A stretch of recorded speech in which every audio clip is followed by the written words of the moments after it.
What's good, everybody? Welcome to this episode of Inside the Neighborhood. First off, I want to give a shout out to my boy Ahmad and Vision Studios for the production of the podcast. Much love to my boy Ahmad. That being said, got my boy TP Taylor Persons. Yes, sir. Here to chop it up for a little bit. So, yes, thank you. Yeah, thanks for coming, bro. Yeah, thanks for having me. Shout out to Ahmad. This nice little studio, a nice little setup. I love this. So, thank you, man. Alrighty. So, before we get into the depths of your story, I know you just got back from overseas. Yep. Within the last week. Yeah. Coming off a great season. So, how's it feel to be back with the family? Yeah, it feels. Back in the States. Yeah, it feels good, man. Just hearing English again, hearing people speak the same language, get off the airport's always special for me and my wife. And but yeah, seeing my family is, we're really close with our families, but it sucks. We're going 10 months out of the year, so it's nice to get back and spend time with them. Trying to be in Kokomo more because my grandparents and my dad and my mom, obviously sisters, so. And then see her family in Carmel. So it's been good. Just happy to get back. Now starting to work out again. So I really like to get in the summer grind. It's like my favorite time of year, really. I feel you. Same with me. I love it.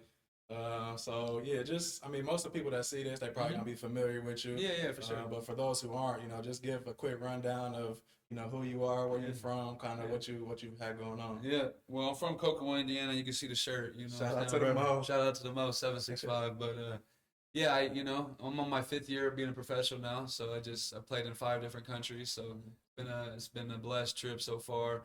Went to Kokomo High School. Indiana All-Star. Basketball, whatever, all that stuff. Just grew up in Kokomo. Just a kid from Kokomo here, just trying to grind and make something of myself. And really graduated from Ball State. Got a degree and all that. Had a really good career there. And met my wife. Married. Have one child. Pax. He's my little dog right there. I'm trying to raise a little dog. So so it's been all good, man. Just that's me. And I'm happy to be back. To see my friends and see you, and I looked up to you growing up, so I'm good. Thank you. It comes full circle coming on podcast, sharing the story. Thank you. So I want to hear a little bit about like your high school career. Yeah. And kind of where I want to start with it.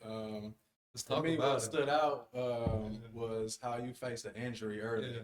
A lot of players. We get. I think it's rare to like have that injury that early. Yeah. So even me, like being a little older, looking back, it was questionable. Like, how's his body gonna respond? How's he gonna respond from this? So how was that?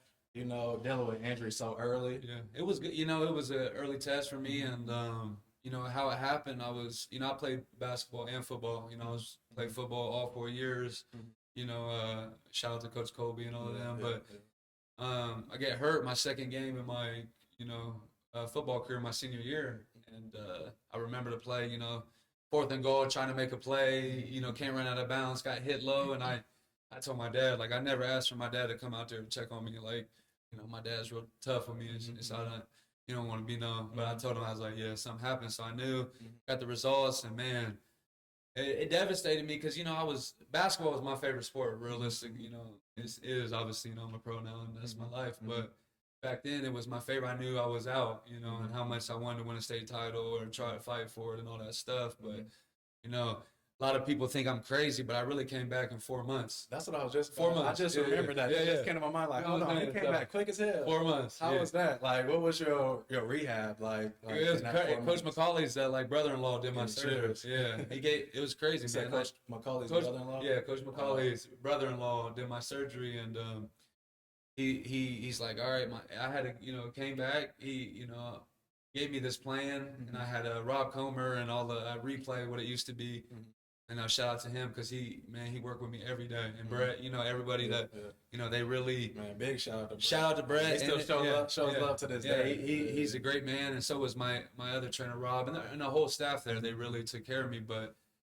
My dad and I, how I was raised, I will go in the background of that later. My dad, he made me a tough really. So pushing through a lot of, barriers mentally and all this physically, just tough it out. So I just really went into this rehab, dude. And like, hey, I'm going to come back fast. I want to play basketball.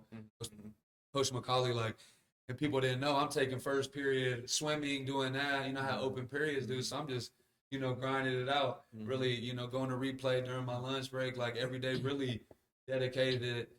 did all the stuff I had to do. And So you took first period. yeah. You added swimming to first period just to add to your rehab. Yeah, just to add my rehab that they let me do. Shout out to the high school. You know, That's they was looking out. But, you know, the senior year, you know, you don't got much to do, too much. But, you know, so I did all that, you know, replay on top of all that. And then it's the craziest story to me. It was about 3 months, 2 weeks, you know, 3.5 months. So I meet my doctor in the back of Lafayette Jeff. I have my full Kokomo Wildcat blue. I'll never forget it, jumpsuit on. And he like, let's do some drills. And at this point, I haven't been running. I just been, you know, working my strength and stuff. I haven't done nothing like that. That's a little foreign to me. Yeah. And I know people that going through ACL, you know, it get a little scary when you start to run. You know what I'm saying? Get a little worried about it. So he said go. He said go. I was like, all right, I'll go up there. I do this weak layup. Like I'm not ready to jump. And he's like, nah, you got to go like hard as you can. This is my doctor. He checked my stuff. He checking me, so I go full speed. And like, granted, I was slow and out of shape, but I did it. And he's like, you have pain and all this. I'm like, no, I feel good. I feel good. And he's like, all right, you healed now, so just get in shape. I was like, as realistically, I was cleared in like 3.5 months to like fully get back into it. And people think I'm crazy or online. I told my teammates overseas, they're like, nah, dude, you didn't come back. I was like, bro, I promise. Came back, and then high school, finished the season out. We lost to Homestead. Caleb Swanigan, rest in peace to him. But he won a state title that year, so we lost to them. Tough matchup. But and then it made the Indiana All-Star, which was crazy to me because I played half the season. I came back with like 12 games left. So really. It's crazy, man. And then there. Yeah, that's man. Shout out to the body guy. Yeah, everything, man. Yeah, that's what's up. So like that moment when he told you to run full speed. Have you faced any injuries since then, like that, where you can kind of compare to that, or not really? No, I don't think it's comparable. I mean, I tweaked my hamstring, kind of tore it a little bit, but I know a lot of injuries, like people are, like you said, it's like that hesitant to like push it and go through. Yeah, it's the mental side too. So how you think the confirmation from the doctor like kind of gave you more, confidence. Like made you more brave to like kind of? I would say it's the confidence he gave you. He's like, you gotta take a chance, and hey, you're fine, and you can actually do this. So that show you like your body is like stronger than what it. It's all mental to me. Like a lot of stuff I didn't learn through my career now is a majority of injuries and certain stuff like that is mental. Once you get the okay, and obviously there's no structure or stuff, you can push through. And even if you're not, you can kind of push through. Even just how you like associate with it, like is it something that's negative? Like at first, you're gonna be like, damn, like I want to play this and that, but like, are you gonna let it like affect your absolutely commitment to the game? Just to stay prepared. How was it being an Indian All-Star? That's a great accomplishment. Yeah, it was great, man.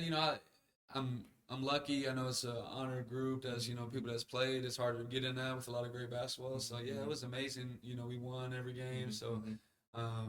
It's I'm happy to say I'm like one of the few players that's still hooping now as a pro from that 20 that was a loaded class that we had, so it's just a great honor that we had. I'm happy for that.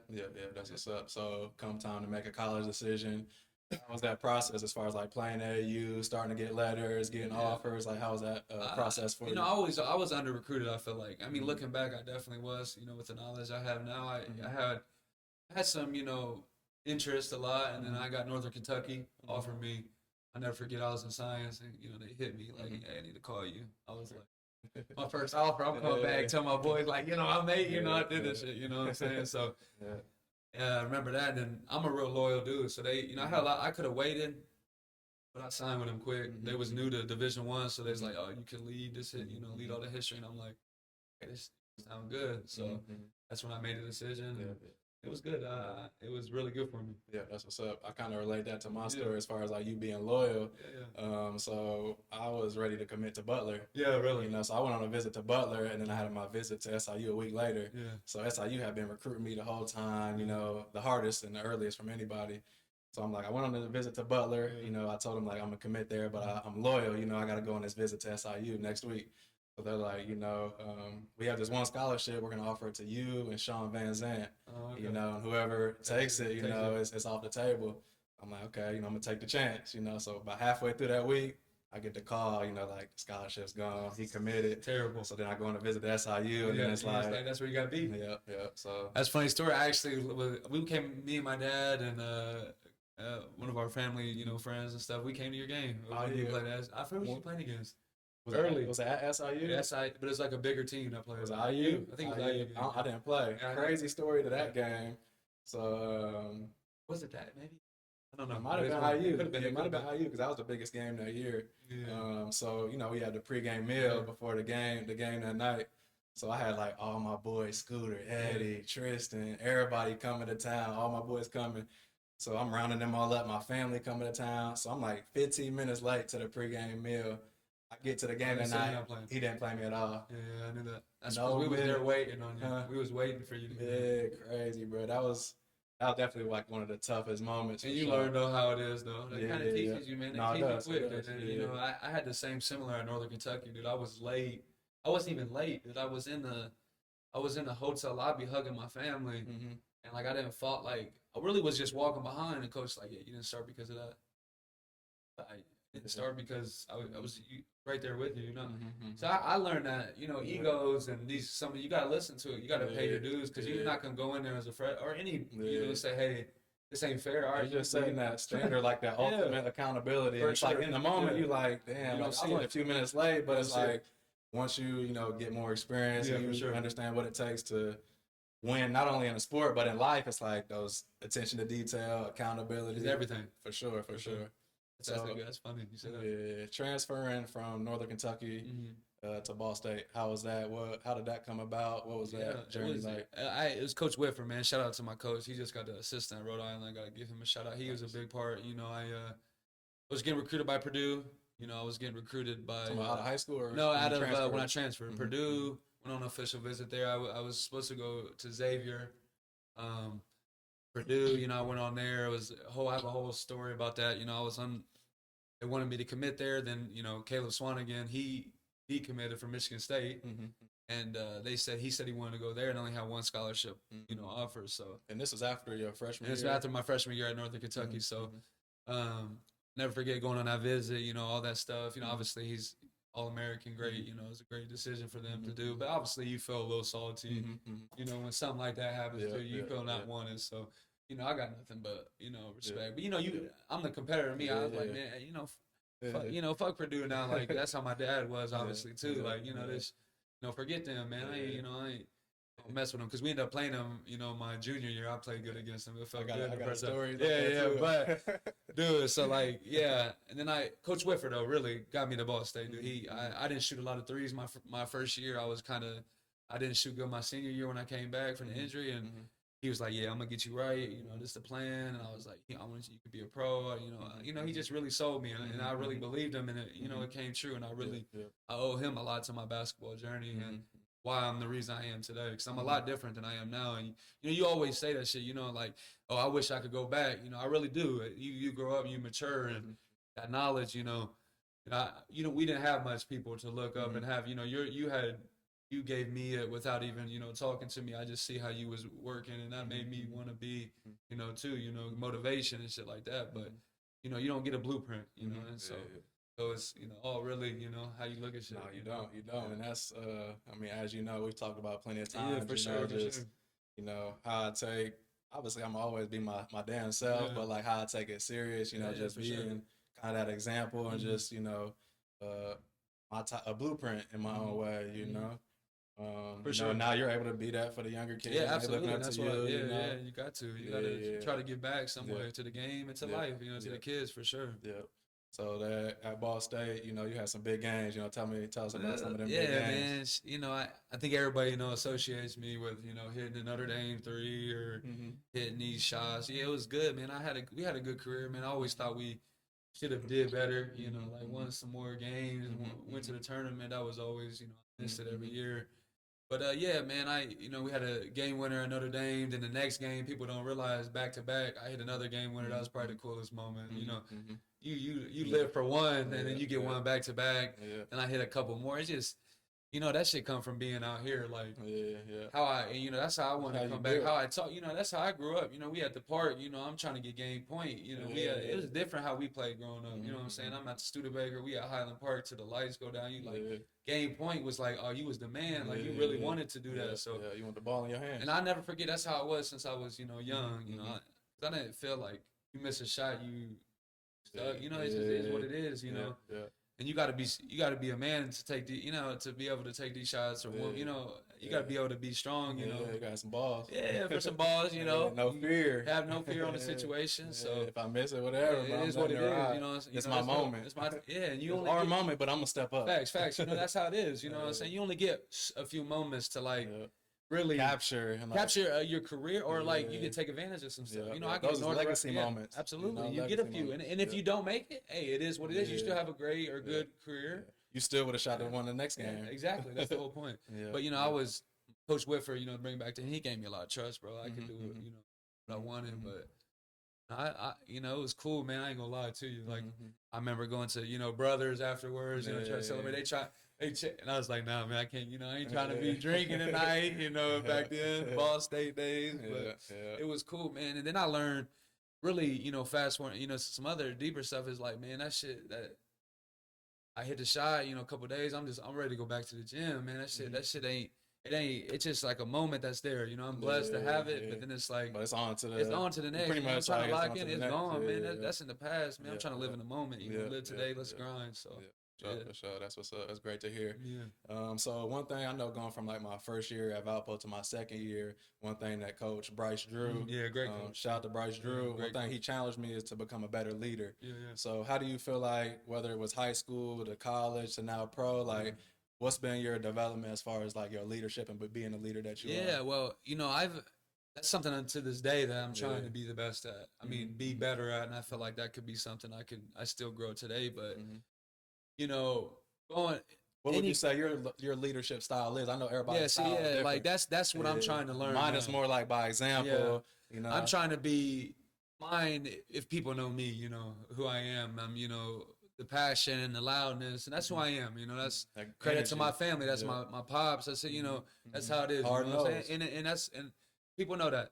But the things that I could have learned, younger, I was more. Still, hard, like, hey, you got to do that, come on, man, like, let's, like tone, little tone, like, trying to delivery was younger and all this stuff, so had to go through that, and then you get, it was a new challenge for me once I got to college, because, dudes was older than me, trying to come, and, you're the point guard, so. I got the ball, I got to be the voice, and I'm already that type of person. You still trying to earn that respect. So, yeah. So when I get to college, it was a little different. I didn't say I wasn't fully myself because, really, shout out to my coach, he ended up getting fired. That's why I left Northern Kentucky. But he honestly gave me the keys, He was like, hey, we trust you. And I was like, all right, I'm going to go in here and be me. This is what they gave me to be. And I feel like that's why I am the way of my career, because I always stay true to who I am. You know what I'm saying?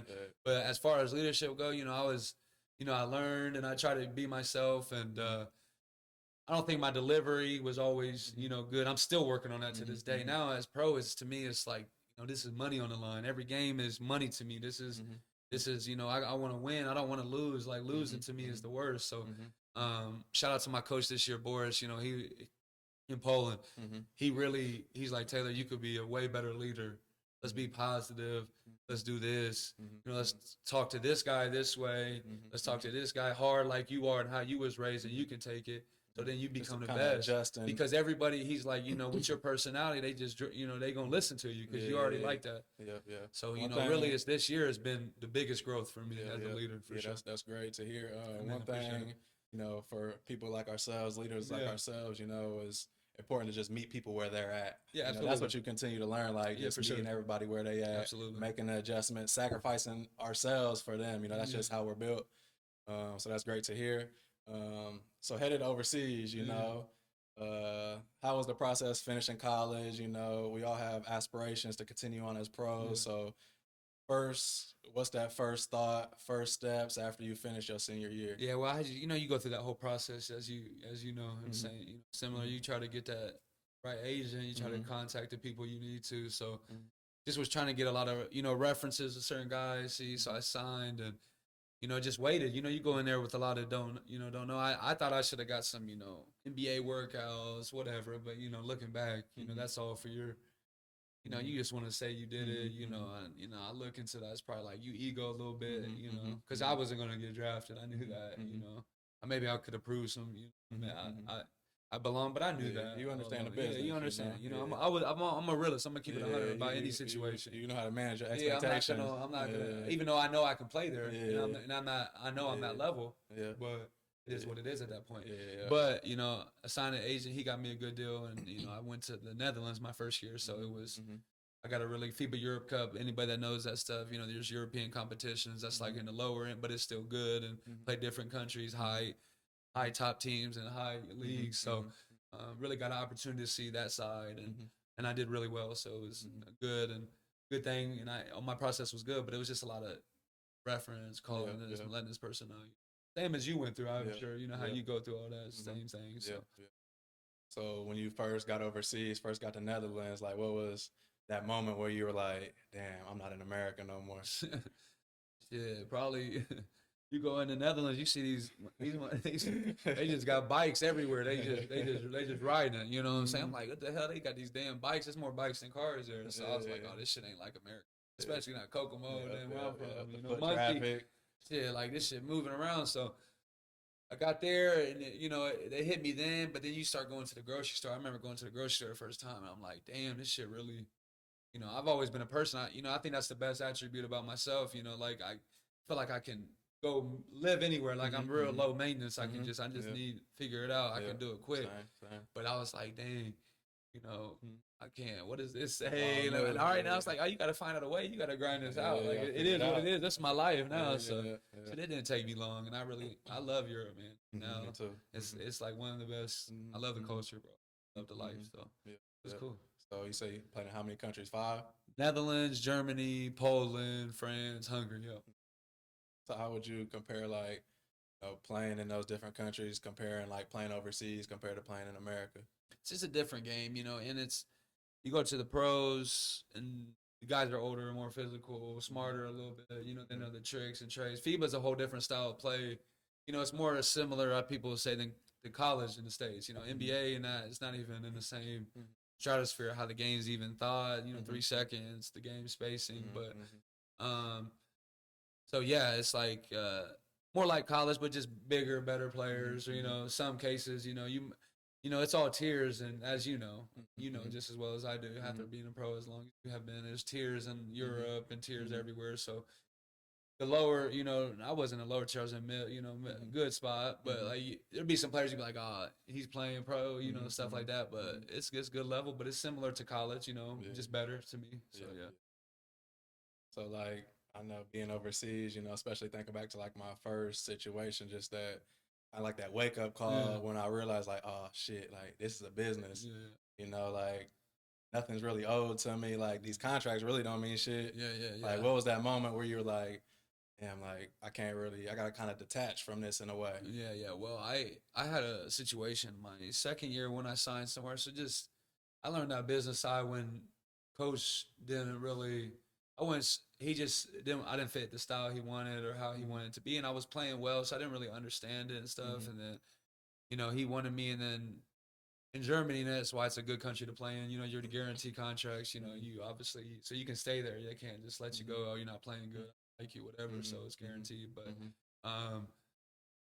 you know, we decided to part ways. You know, you having these conversations, and it's like, okay, like I was doing what you at. Like I never had no issues. Like I thought I was doing the right thing, playing. You know, but okay, it is what it is, and you got to help find that whole business side and all that stuff. And you go through every year. You go through something different, like late payments, this, that. So it's like you gotta understand how it is. Like certain situations out of your control in a little bit. That's why like it's important to have the right agent, find you the right spot that you don't have to deal with that. And if you do, they got this, you know, they got the shit in place that it's quick and you know. So. Yeah. How important, like in those moments of dealing with all that bullshit, how important has it been for your wife to be over there with you? Oh yeah, she the rock, man. She really hold me down. You know, shout out to my wife. You know, I love her. That's you know, it's different for like we be telling my family and shit. You know, we got me and her and my son, and it's really just us. Like we haven't got to the point. He's 3 now. He's he's younger. He's getting older now. Hey, he's a little big, little beast. But you know, just having them there is like you know easy for me because it's my family. You know, I love my my mom, my dad, my grandparents. You know, I love them. My you know all my people that back here. But like in my life right now, my wife and my son are the most important things. That's my immediate. That's me. Like this is even when, you know what I'm saying. As we get older, we even realize like those are parents and, like, and siblings. But then you start realizing what life is. Yeah, like everybody really on their own life. That's what I'm saying. Yeah, like having my son, I realized that taking care of my wife. I mean, and her taking care of me. You know, just all the. Shout out to the women that stay at home taking care, and she's been a rock. Allowing me to chase my dreams. Going to different places, allowing me to, chase this money, chase my dream, chase my whole life, dude. I've been hooping since I was 5, bro. Like people don't realize. I mean, that's why it's like I'm a pro. I'm blessed, but I've been doing this since I was 5. It ain't like I just picked this up at the end of my life. Like this is me. So, but she's been, she's so important. So shout out to you, Catherine. I love you. But real talk, that's how it is. Having her. But my son, he bring the same. It's just amazing to see him grow through the years. And now he getting to the point where he cool, can go anywhere, understand what's going on, language he talking, all the stuff. So it's just it's been amazing. We love Europe. We're happy to be home now, but it's great, man. And she's a big part. Like that's what's up. I don't have to worry about stuff at home. She's taking care of it, and like really working. And I know it's a hard job that doesn't get glorified a lot. So if you know, you know. Yeah, if you know, you know. And shout out to them. The women doing that without help or with all it's hard, it's hard work. Because even for them, I mean, maybe you can share. I don't know if it relates, but like I know for my wife, like joining me overseas. Like they're so passionate and they're so aligned with like our purpose and our drive and vision. It's like they're early on in our kind of journey. It was like those moments where it's like she kind of felt like she wanted to do more. I want to contribute more.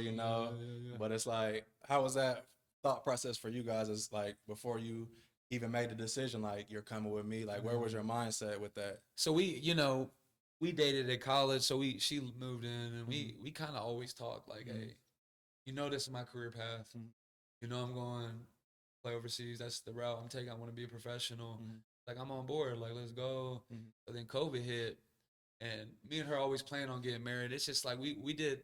It happened real fast for us, all this, all the situation that was going on. But that was always our plan to get married before we went to over there. Because I wanted her to be there. I wanted her to be my wife over there living. You know what I'm saying? So, and we were at that point in our relationship. So. We, got married, and she got pregnant for PAX. So she was over in Germany the first year. My first year in the Netherlands, we did this, and she was working, being a teacher and stuff like that. So my first year, but the second year as a pro, relationship, we're 4 years in. We took the biggest step in life and get married, and then we had PAX all at the same time. So everything was boom, boom, boom. Right there, So it was like. It was a lot going on. Then the next year we go to Hungary. She's coming there, and it's like we have this whole life. I was in the States for a couple months, helping and doing all this stuff, and then we go over there. You got to figure out a whole different Europe, which she had experience in, and then we had to figure out with the baby. You know what I'm saying? It was a whole different life, and we, it was.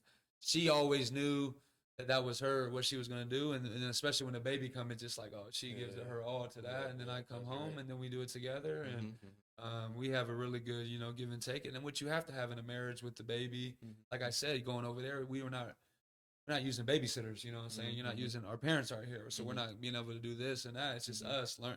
So everything about every situation. Yes. That's when we come home and shit. I'm, go to mom's house. I'm in the back like, all right, I love you, son, because he gonna want to be over playing with me. But hey, have fun with your grandparents. We do a lot for him. That's my wife. She does a lot of stuff. What's up, man? Shout out to her. Shout out to all the women overseas. Doing that. That's that's a big job, and it's important. It's very important. And it's special, like just being like more so on the backer. I mean, I don't know where I'm at, down there in the middle. I feel like I'm down there in the middle, but just those moments and those memories of spending that time, like you said, just completely in your own bubble, out the loop, no connection, different time zones, So, what were those moments like? Just like in between practice, being able to travel while in Europe. What I know for me and Angelina, it was like, those midday naps kind of started getting smaller and smaller Yeah, throughout the absolutely. years. Yeah. And I started taking advantage of that time more and more, just spending out in the community and just traveling. So how was that for you guys? It was, the first time we got there was COVID, so we couldn't do Yeah. nothing. Like, you can go outside, but it's, it was so restricted. It was a tough time, especially over in Europe, because they really mandated stuff and you couldn't do it. They would check you and stuff. But my first year, we were bumming it, dude. Like, I ain't gonna lie. Like, we go sleep. You just at the crib. I'm in there to sleep every day, playing the game. Like, being like, it's chilling. Yeah. Then, like I said, the sun really changed us, dude. And me and Katie always talk about that. Like, we was like, oh, we see the city. Oh, we gotta go. We're gonna go entertain. Like, let's just go be out. We don't want to be inside all day. We go out and see the city, see everything. Coffee shop, bro. It made it everything. It Simple, made life simple so life. much simple, and it made life so much better. Then you start picking up on everything they do, and me and it's been a blessing. I love the life. It's great. I feel good, feel safe. I love it going outside, being accessible to walk places to get everything you need. So it's good, man. Just had to adjust, but the similar as you and your wife, like. We just go out and see. The naps become shorter and shorter, and you don't want to. You just want to go do stuff. You go sleep and do it all over again the next day. But man, yeah, bro. So I know you've been open about like mental health. Yeah, and, like, for sure. Things that you've experienced, people around you've experienced, our families have experienced. We've all experienced, in our own way. So maybe share, kind of where your mind goes with that topic, and kind of maybe some of your experience. Yeah, man. I think everybody goes through some. I don't like to say I've been through a lot, because I don't want to. Like, everybody's been through a lot of shit in their life. You know what I'm saying? For me, I had good, childhood and stuff like that. Everything. I try to say we've experienced. Yeah, we've experienced a lot. We've been through. It's kind of like that negative connotation. Yeah, it's a lot of experience. And that's true. That's a good way to put it. But yeah, man, I've been open about struggles, because I had my teammate, Ball State. It's sad. It's my you'll see on camera, Hollywood. Rest in peace to him. So we had at my house for like it made me want to cry. If I cried, you had to edit it out and not make me look soft on. Look over there. That's make me soft out here. No, I'm just playing. I know. We can talk about. It's toughness. I know the stigma and all that, because I ain't scared to cry at people. I wear my emotions on my sleeve. I think last time we played, you shed a couple. Nah, you lying now. You lying now. I ain't shed no tears on the court. We're hard on the court. Shout out to Doug. Yeah, shout out to Doug. Oh, I did shed some tears when I was a kid on the court. Shout out to Doug. Love you. But nah, man, serious note, like, he had a party, it was my teammate Trey Moses. I think you met Trey before. Shout out to my boy. His first birthday, right before, welcome week. That's the most popping week in school. So it's like you get to go and have, a lot of fun. So that next day is our first team meeting, and bro, like he shake up with me. I'll never forget the moment. Like, I love you, bro. I see you in the morning. That's a little bro. He was younger, so he was like taking care of him. He had the party. We about to go out to the bars and shit. So he leave. I said, I'll see you tomorrow, bro. I love you. We had the first meeting, and he killed himself that night, bro. Like, really, bro. Never forget getting to that meeting. Coach Whitford come in, and shout out to Whit. Like, he was strong about it. I don't know how you can be strong about a kid that you responsible for killing himself. My team, my roommate, housemate, we had a house. Trey, he found him. He went answering the calls, bro. He pulled up in his crib, bro. He saw him, bro. Shot himself. Shit. I know that. Yeah. People don't. It's kind of, they know, because I'm open about this shit, bro. I've been through it. It was tough, bro.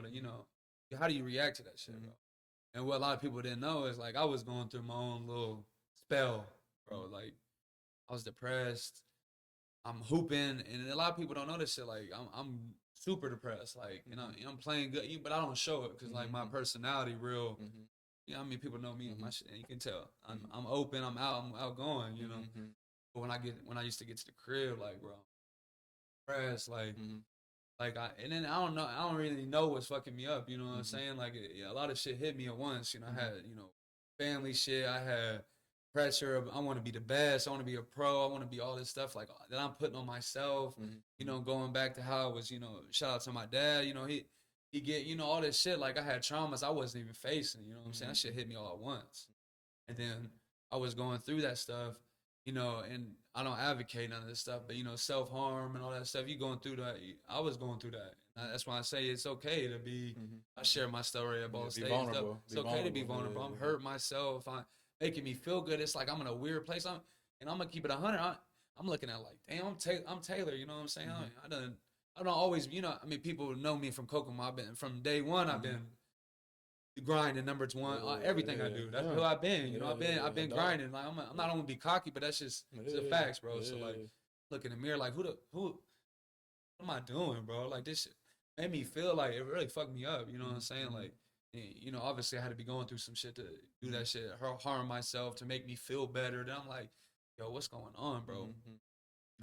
And he died, bro. So then it just like it like added on to that, bro. So then I'm fucked up, bro. Season coming. I'm like, oh, I gotta play this season for him. But like I'm in a weird, dark ass place. Like what you know, what am I gonna do? Like I'm facing this shit. Like I'm thinking like I don't wanna be here either. And then my teammate kill himself. Then I go to the funeral, bro. I seen his family and shit. That shit I couldn't imagine doing that shit to my peoples, you know. And I really, you know, I battled that whole year, and it's just why it made me sad and shit. Cause like I was still depressed the whole year, bro. Like that shit ain't go away. That shit don't go away like this. I still go through moments. This was your last year. Yeah, and I'll tell you really, and I'll translate how I really what helped me get to the point. And I'm playing, bro. That's the season that I hit all the game winners, and probably you know the craziest year of my life, bro. You know, and everybody think I'm happy and you know everything. And deep down, bro, I'm at the crib. I'm like I'm not happy at all. You know, Katie know that about me. My close homies know that shit about me, but. You know, I'm just in there ducked off out in public, you know, on the campus. People, you know, happy to get home, bro. Shades like this, you know, this black curtains out my room, like playing the game. It's like not facing my shit, like masking my shit and other shit, you know, whether that's this and that, like just what am I doing? You feel me? So it was at a dark place, and then, bro, like still, you know, I'm still going through that battle, bro. In the summer, you know. I went to this mission trip. I went to Athletes in Action. You know, that people that know that it's a Christian Christian organization, and you know, I didn't grow up into that, bro. I really didn't. Like, I mean, my parents believe, you know, all that stuff. But we weren't going to church every Sunday. We weren't going there making it a constant habit. So I went there and just like my coaches, you know, I was going through shit. They knew where I was at. It was like, hey, let's go there, like go there and give it a try. You know what I'm saying? So go there. I meet this, you know. Coach Mo, I meet this man. He's one of the best men I've ever met in my life. You know, a holy man. You can just feel the God-like presence he brings. And, you know, I gave it my all, dude. Like, I stopped, you know, if I'm drinking, I'm stopped smoking. I'm just, hey, I'm everything. I'm locked in, man.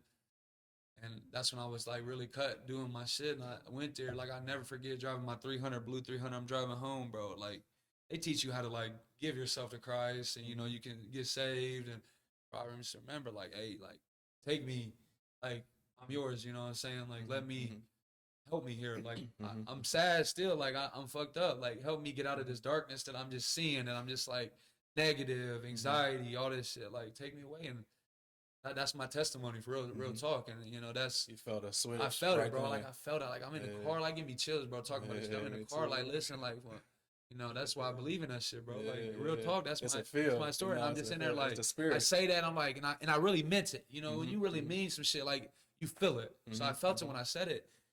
And bro, ever since then, you know, shout out to God, real talk. Like I didn't have those thoughts. Like I still have that anxiety and like, damn, this shit freaking out, or like, man, I'm putting too much pressure on myself. I still get them feelings. I never like was gonna resort to like hurt myself or thinking. I used to have like, man, I think I could really kill myself type shit. Now, all that went away. Like, and all because of, you know, that to me, God and my belief, and I give that all to him for real. Because that's really what helped me. But dude, my mental health I didn't even realize where I was at, bro, before. And I didn't realize now, even to a point, I'm about to be 29 in August, like, I'm just now learning, like, where I went wrong and all the shit and how I let other things, you know, control me and bother me and things that I couldn't really control and, you know, putting a lot on my plate when, you know, maybe sometimes it's too much, you know, it's just a lot, you know what I'm saying? So Yeah, that's real mean, and that's me. That's the shit I had to go through, and everybody got their issues you go through, man. I done seen it here, and it's the stigma we talk about. Mental health for everybody, especially where we're from here in Kokomo. Like, I keep it a buck. I love my city more than anything, but you can a lot of bad shit you can go on here, a lot of situation, and there's a lot of great stuff, a lot of great people, great situations. You can get through that. You know what I'm saying? But it's hard, and you can get sucked in, and like to get in all these situations, and like that you don't need to be in, and don't think you're in. You know what I'm saying? After seeing all the world, I realized, bro. I realized a lot of shit. So, but yeah, that's where I'm at. No, but now I'm happy to say, like, I'm in a good place. Like, I still go through a lot of stuff, bro. I take about it a different way. I think I matured a lot. Yeah. I learned, man. I think that's sorry I was ranting though. That's amazing, man, and it's crazy. I think we talked about this before. Now that you brought it up, how important that Athletes in Action trip was for you. And we went to Brazil. We won, and we played a basketball trip. So it was all. I told you I went on that trip too. Yeah. So I went to Poland and Germany, and did I tell you about that moment for me? I never told you. Never knew that. Bro, it was pretty much the exact same moment. So I went on that trip, and you were coming out of a situation, going through what you were going through, and with your teammate, I really was just going like, it's a chance to go to Europe. Like, let me go over there and hoop. It's a mission trip. I don't really know what a mission trip is, but let me just go full in and just really immerse myself in this event, what you got to do, or this experience. So I go over there, and we doing like the little Bible studies and stuff. And like you said, like, we went to church here and there, but like we never had any like conversations of like, this is what our family believes, I went to all different types of church. That's one of the special things that for sure. Now that I've developed, it's like that's one of the you got to see it's added to my development for sure. So I go on that trip, we're doing the Bible studies, and at that point, I remember I was at a point to where like I never had asked God to come into my life. Absolutely, yeah. Same. I never had did it, but why? The reason why I hadn't done it at that point was because I thought when you do that, you gotta just be perfect. Yeah. So I'm like, I'm not even gonna ask. He's not gonna meet you where you're at. I'm not gonna ask the Spirit to come into my life because I know I'm still on bullshit. Yeah, absolutely. You know what I'm saying? That's how it is. And that's how I felt too, though. That's funny, ain't it? They're cracking up. So I never asked that because that was my understanding. Sure. Like, I can't ask for the Spirit to come in my life because I'm still on this and that and doing this. But then going through those Bible studies and all that, that's what showed me like, oh, that's the furthest from the truth. Like, that's he was eating with the sinners. He was like, man. That's how I felt. And you can still remain your damn self. Yeah, God knows who you are. And he's not gonna. It used to hit me on those trips, same situation. Like, but that's crazy. At that time, that's when I asked the Spirit to come in my life, and ever since then, it's just been and everything. Like, not that we haven't been through stuff. It's your peace though. Mentally, And that's what I would say the biggest. But I learned. I think what it was like. We already, like, I think kind of how we were raised, like, we were raised around love, and we had so much love and like real love, So I think at that point, we already had our parents and like our development, we already had the Spirit in us. Absolutely. I'm getting chills just saying for sure, you do. But then when we start going through those words, then the word like confirmed what we already realized. So it's like, oh, like, let me just, ask the Spirit to come in my life and just continue flowing. Absolutely. Like, it's crazy. It's not that I'm going to be perfect, but I'm going to just accept myself for who I am and just flow with it. And you don't even realize that's how like it's supposed to be. Kind of. Like when that situation happened, it definitely made me want to be more God-like, be more like Jesus, like be good, I don't want to be a bad person. I want to be hey, I respect you. You respect me. That's true. And anything. And yeah, dude. And I remember I talked to God how I talk to my best friend, or I talk to you. I don't want to curse and be all that stuff, but if I'm praying, I say something. God's gonna understand me. He knows your intent. The Spirit knows your intentions. Your intentions are known. So he knows. And I had a conversation on those mission trip with one of the coaches and guys that was there. That's really. I remember I was very active, like verbally too, like curious. I was real curious. Me too, because you want to know. You ask all these questions that. I remember I kept a journal every day. I did a journal. Me too. Same. I have that. Like, you know what I'm saying? You write the stuff down and you ask these questions, and it's like you learn. It's like, okay, everything makes more sense, now. And that was my journey with that, dude. And it was biggest part of my life. It changed a lot for me. And was my journey, dude, for that. Mm-hmm. My mental health, and Mm-hmm. it's still a work in progress, Mm-hmm. So So you mentioned like you're 28, about to be 29, and you say you're just kind of at that point to where you're really yeah, kind of grasping and understanding like what you've been through and like yeah. how I kind of maneuver and manage through it. Um, I was the same exact age when I took a big step as far as understanding That's myself awesome. and people around me. I remember when I was at that point, and maybe you can relate. It was like had like a lot of relationships, friendships, different dynamics, coaches, and it's like I'm like, damn, I kind of felt like misunderstood. You know what I'm saying? Like I'm like being a good person, I'm showing love, I'm doing this, but it's like how like I'm always the bad guy or in some case or Well, some working out for reason, you. you know what I'm But you saying? get the bad light on every situation. Yeah, it's just like, okay, it's kind of what comes with it, what I've For sure. learned. But that's when I kind of reached a point to where like, and even in like my relationship then with my lady at the time, it was like I needed like some more understanding, So right when I was like your age is when I read this first book called The Untethered Soul. Okay. I don't know if you read it. I have not read it. I encourage you to get it. If you don't get it, I'll get it for you. Bad. Cool. I'll hold you to that. Yeah, so I read that book, and right then is when really like showed me like, because I mean like we've had a pretty, as athletes, kind of we've had a pretty good life, We've we've played the highest levels. It's been enjoyable being in this role, but to that point it was like, um, I just realized a lot like about like how I was, how I felt I was being perceived, So that book showed me like, damn, like just because people are close to me don't necessarily mean they feel how I feel. About yourself. You know what I'm saying? So that's when I started realizing like, damn, like people are really going through a lot, let me have more empathy towards that rather than feeling like I'm a victim. Yeah. So it's like I kind of had a growth as a part of my ego. Yeah, mature. Yeah. So it's like that point that you at, I would lean into that fully and like really like go into like a deep learning journey, overseas, that's where you at. Yeah, it's special, man. And it gets even more special. Yeah, I know. That's why I'm, I'm trying to be the best. I'm big on just being the best you can be.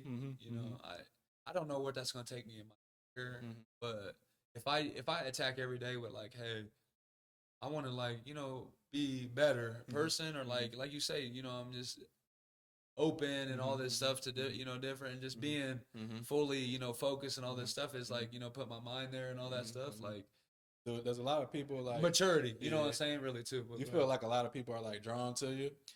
As far as like sharing with you, being open to you. Yeah, I feel like I feel like it's easy to talk to me because I think I'm a relatable person. And I think I was raised to not, shout out to my mom. I give my mom a lot of credit for this. I don't judge people. I would like you just said, meet people where they're at early. That's what you said. Look, that's how I look at every situation. Every single situation. Every person in this little studio right now here, like they got their own shit going on, and they done been through some stuff, and that's why they might come at me. They might not even think of, it's not nothing to do with me. It's just out of reaction like that, and so that's how I think. You know what I'm saying? So it makes a lot of stuff easier for me being that way. So. But shoot, you got any questions for me?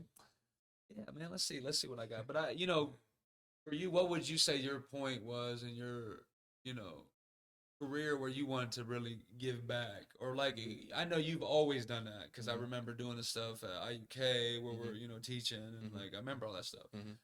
What point in your life are you at now, or like started in your career? Do you like, because that's the point. I want to get to that one. So like, when did you like want to really focus on making sure you're giving back and to the community and helping kids, because that's we got a gift that we should share. For sure. So I take it back to when I was at Valpo. So I believe it was my first year at Valpo. I actually have a picture of it. So we participated in a diabetes walk right there in downtown Valpo. So we were walking through the streets and we were passing out like bottles. So I remember, and this is after the Athletes in Action trip. So it was my second year at Valpo. Or no, it was the first year, but it was after the trip. Yeah, I understand. So I remember there's a picture like where I have a bottle and I'm like handing it to a kid. Yeah.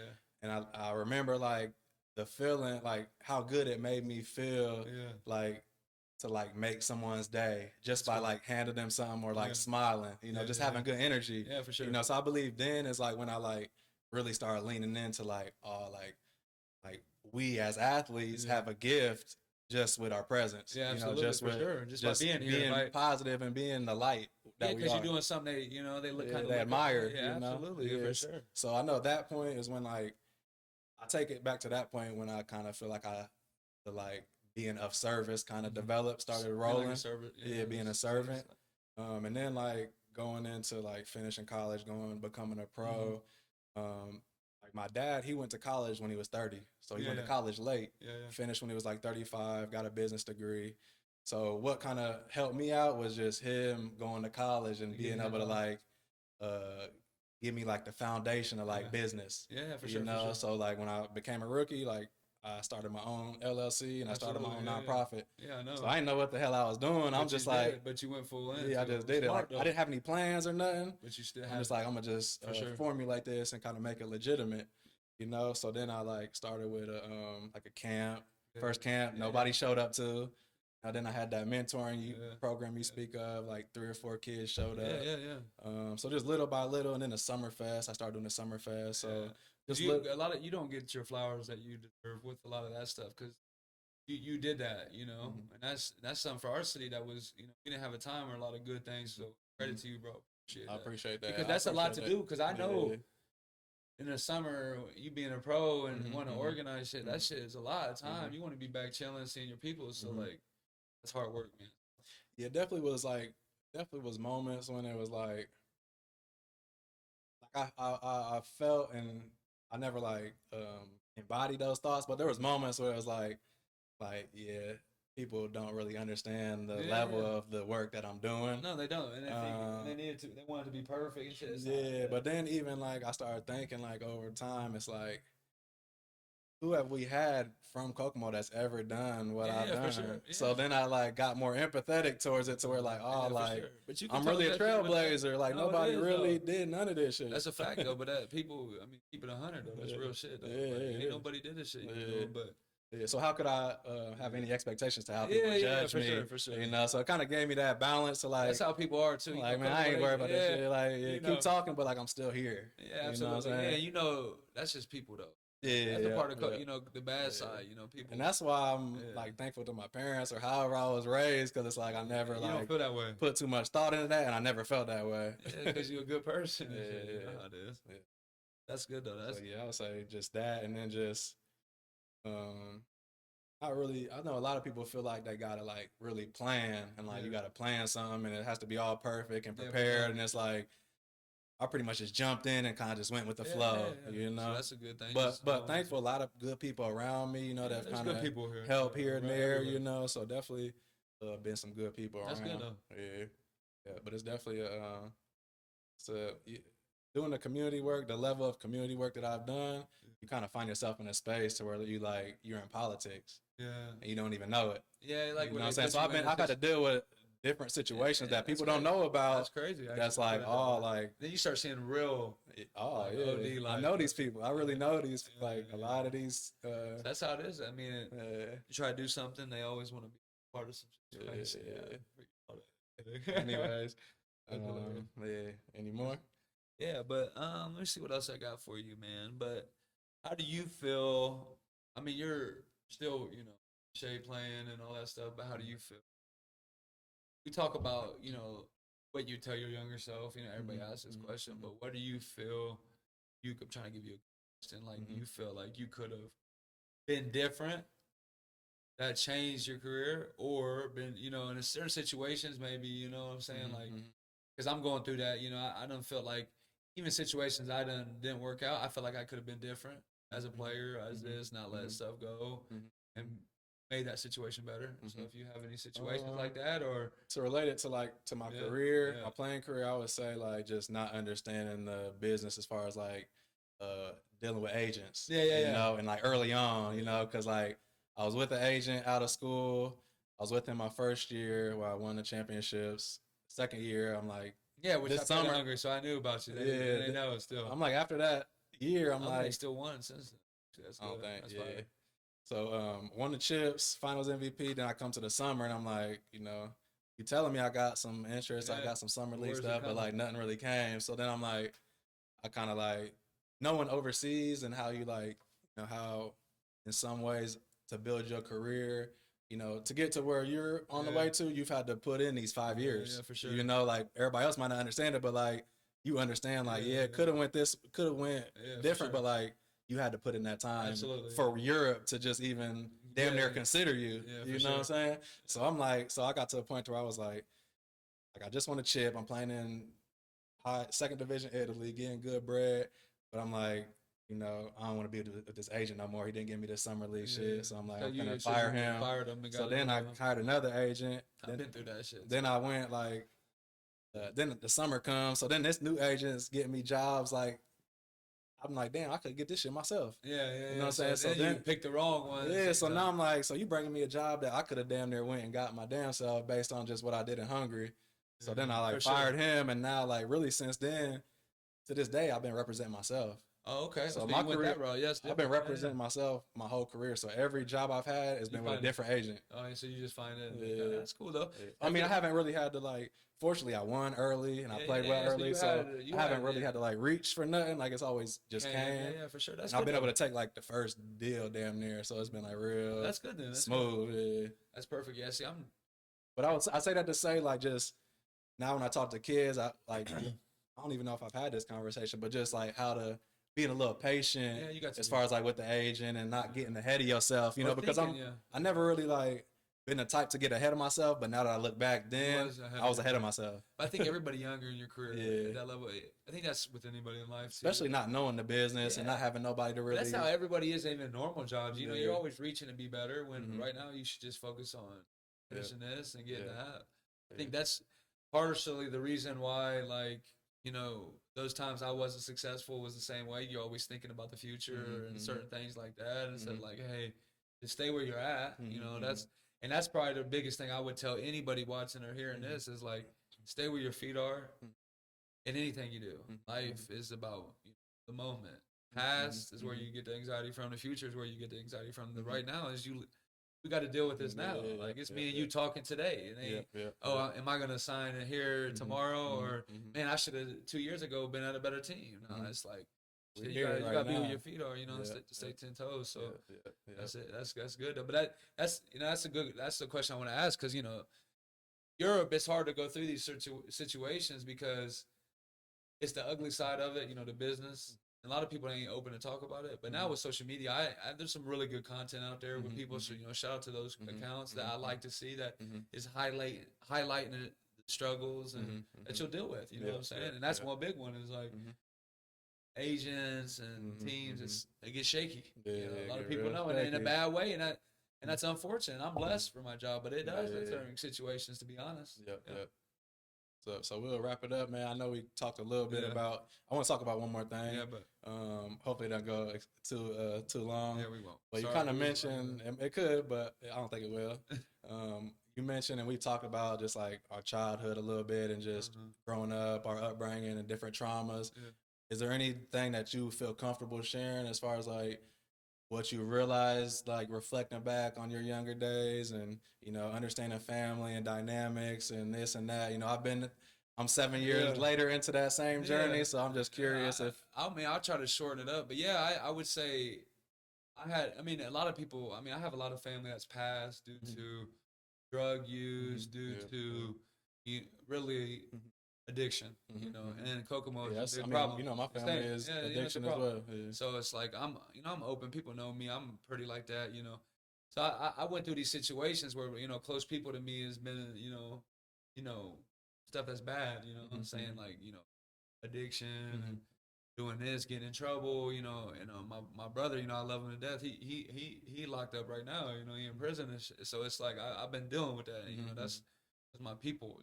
That's my whole life. But I learned, that the thing about me is it never bothered me, him going through that, my mom, I don't want to put my mom shit out there, but she had went through a little bit of trouble and shit, and I love her. Mine too. You know what I'm saying?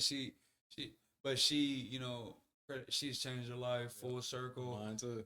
And I love her Shout out so to her. much. Shout out to my mother. You know, Shout out she's to our moms.